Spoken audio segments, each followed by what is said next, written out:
कोटि कोटि प्रणाम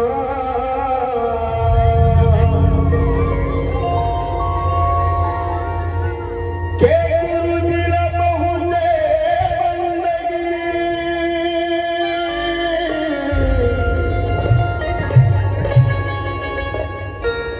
हे कोटि कोटि प्रणाम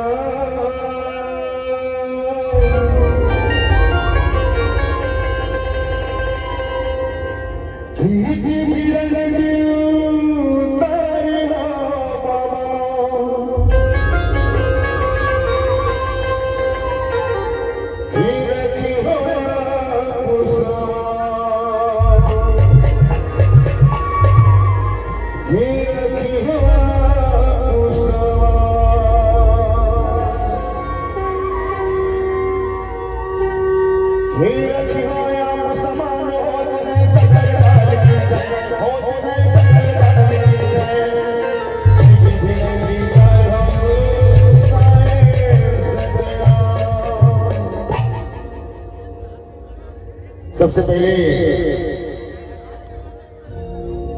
इस सक्रिय के पावन माटी का प्रणाम करते हुए श्याम गुरु लेंगे सबों जितना भी दुनिया की हमारे दीदी बनाए हैं संगवारी बनाए सबके चरण छू के प्रणाम।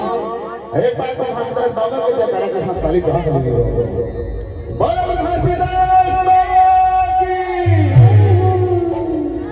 ये साल की पहली कार्यक्रम दिसंबर परवा ग्राम सक्रिय महोदय और सबों सक्रिय ग्राम निवासी के चरण छू के प्रणाम। अभी ये आशीर्वाद है इस साल का पहला आशीर्वाद है और इस साल के पहले कार्यक्रम में गाय बजाय मत त्रुटि हुई समझ रहा था संगवारी हो सौ सदस्य नाम अमर पहली कार्यक्रम में साल के चलो एक बार बाबा जी के जयकारे के साथ ताली बात बोलो घासीदास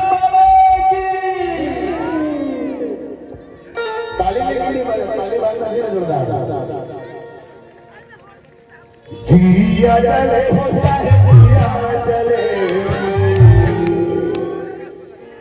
बाबा तोरे नाम के दिया जले। एक बार ताली बजा दिया जले हो साहेब दिया जले बाबा तोरे नाम के दिया जले।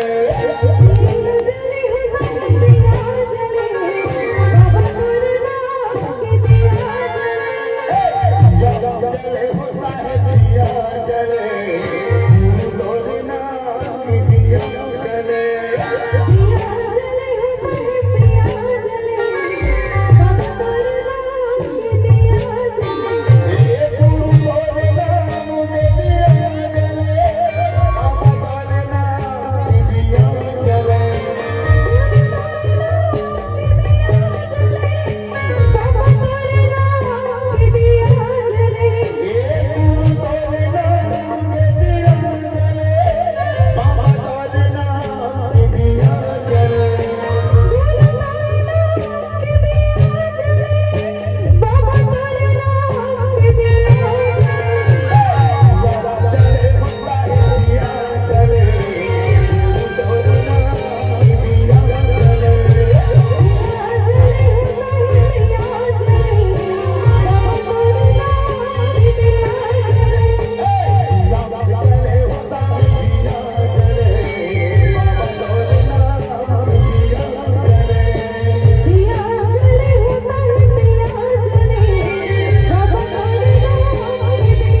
बाबा तो